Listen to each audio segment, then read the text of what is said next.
Hey guys, Elle here. This is a video response to Drew or Blair Mirth's Top Deck Tuesday video, where she asked 5 questions about, what deck you're working with right now.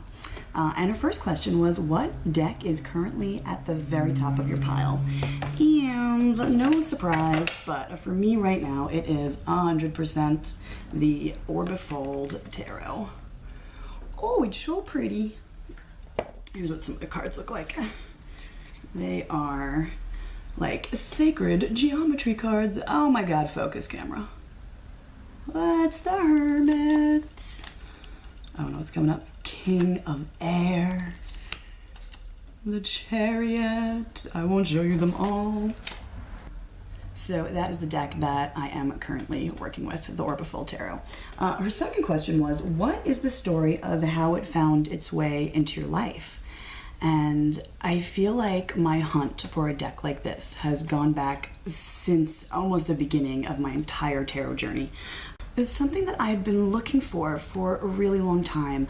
Not necessarily something abstract, but definitely something that utilized geometry in a way like this. I could always sort of see that there were these parallels between like sacred geometry and the structure of the tarot, or the architecture of the tarot, the way it's built. You know, they really are. They just sort of work together. You know. So I spent a lot of time sort of hunting around, looking around online, seeing if such a deck even existed. And I found all sorts of cool things through looking for it, like my Sacred Geometry Oracle, which I adore. But you know, it's not a tarot deck. It's not the same. It's not getting at the same things that I was looking for.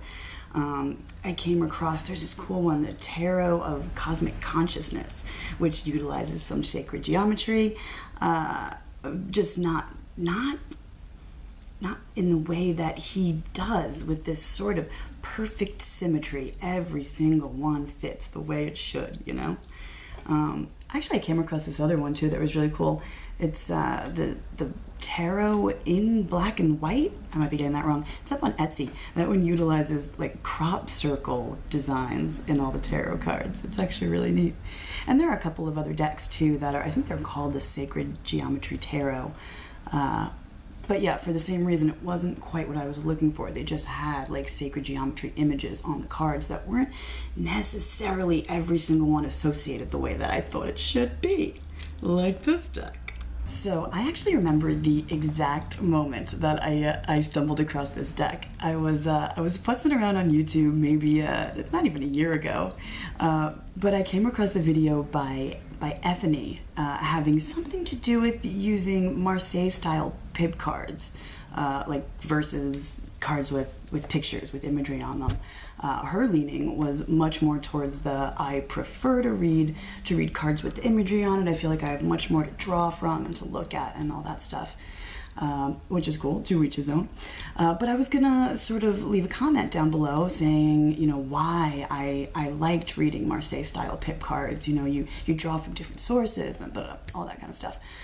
So before I left my comment, I was just reading through the other comments she had on her video, and I came across this one. It turns out to be, it was by Michael Bridge Dickinson. It says, Mirrors of Consciousness, which is the name of his YouTube channel. But I'm reading his comment, and then I was just like, oh my god, dude, like that's everything I was gonna say, written much more eloquently than I ever could have put it, by the way. But yeah, so I clicked on him. I was like, does this guy have any videos up? And then spent the next couple days or whatever going through all his videos. I eventually made it over to the website and found out about the tarot deck he was into, or he was creating. And oh man, I was just hooked. Isn't that a great moment when you find someone else, whether it's an author or someone that makes videos, and you're just like, oh my god, we're so in sync. It's such a fun moment. So I'm just gonna go ahead and read off the last 3 questions, because I think they all sort of blew into sort of one ramble that I'm about to go off on. But the third question was, does this deck have a distinct energy, and what is it? Number 4 is, what have you been using it for? And number 5, where would you like to take your relationship with this deck next in the future? Good questions. bonding with your deck and getting to know it and how you want to use it, what you're going to use it for, is a really fun topic. You know, decks really do. They have specific energies about them. They have specific things that we personally like to use them for, right? So yeah, the energy of the Orbifold it's unique, you know? It has a very distinct, unique energy all its own. The sacred geometry that it incorporates is really how I sort of understand the manifestation that is us, that is our world. You know, that's the language that sacred geometry speaks. It's sort of the structure behind matter, underneath matter, in matter, you know, that's what it is. So to me, the energy of the Orbifold it's powerful, you know, it's big, it's really big. And I think that where I want to go with it, and what I'm hoping that our relationship will become, is that it will sort of be able to act as, what do you call it, like an emissary or an avatar, or, you know, that it can be like a bridge between myself and what is bigger than me, to sort of help me translate things, to understand things personally. It's a very, very personal deck for me. Only really going to use it for myself, for that journey, for that reason. But I think because of that sort of specific geometric language that it has, it's really, really well suited for almost being like a channeling sort of a deck, you know? It has this bird's eye view sort of play, sort of thing about itself, where I feel like it sees the big picture, you know? It can maybe even see what's the pieces that are coming and help you sort of pull it all together and understand that big picture. It's cool. This deck, it cuts right to the core of tarot. It gets at the basic stuff, you know? And in doing that, I think it's a really good tool to use for getting at the big stuff somehow. I don't know. It just works that way. So there's a couple of ways that I've been, oh God, I can't sit still during videos. Yeah. So there's a couple of different things that I've been doing to sort of bond with this deck over the last, however long it's been now. I mean, besides just living with it and reading with it here and there.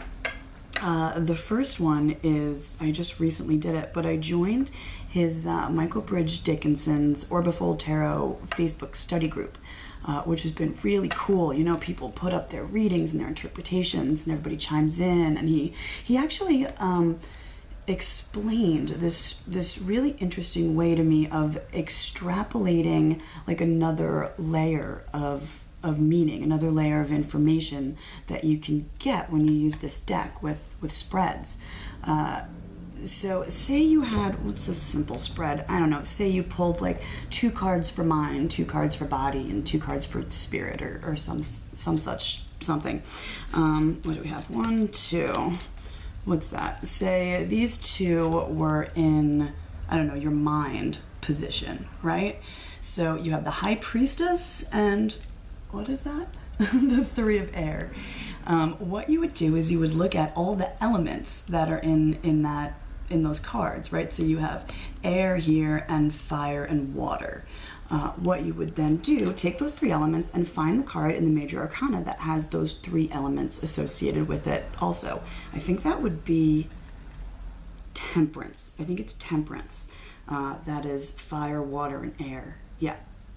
So that would then be like almost another card that you could throw into your meaning in your, in your mind position to give you another layer, you know? And of course, there's something very similar that you can do numerologically, right? Where you just add up the numbers. So you take 3 and 2 and you get 5. And in that case, you would have the Hierophant, you know, as your extra meaning, your extra layer. And I don't always do that, but I'm having a lot of fun playing with his elemental correspondences, and they weren't necessarily anything that I had used prior to this deck.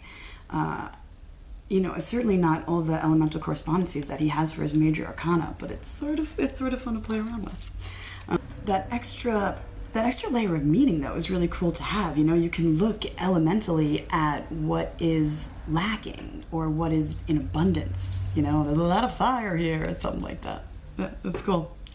Let's do one more. Say you had like the, I don't know, the 9 of Wands or the 9 of Fire in this deck, and I don't know, a major like Judgment, right? So Judgment is, let me quiz myself right now, is Earth and Air, and then you take the Fire from your wand. So Earth, Air, and Fire would give you the Tower.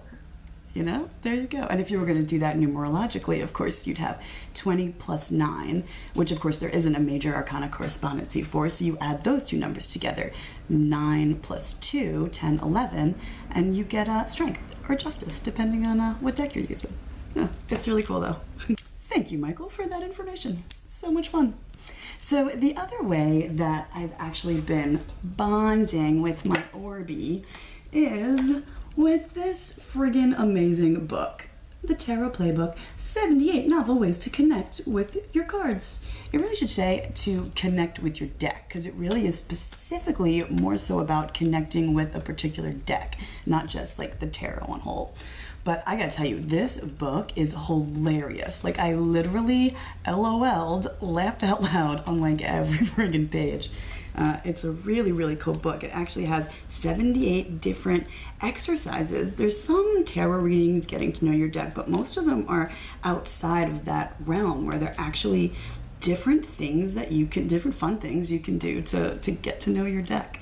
So I've been using my Raven's Prophecy. That's sort of the deck I was working with right before I got the Orbifold, and my Orbifold with a lot of the exercises in this book. Yeah, there's a lot of information out there on YouTube about this book, so I already finished it. I'm gonna go ahead and do a review, maybe in a couple minutes actually, and get that out there for you guys. But it's been a fun way to connect with my Orbi. Loving this deck, by the way, and thank you, Miss Blair Mirth, for your awesome video, and thank you guys for watching. Bye. See you soon.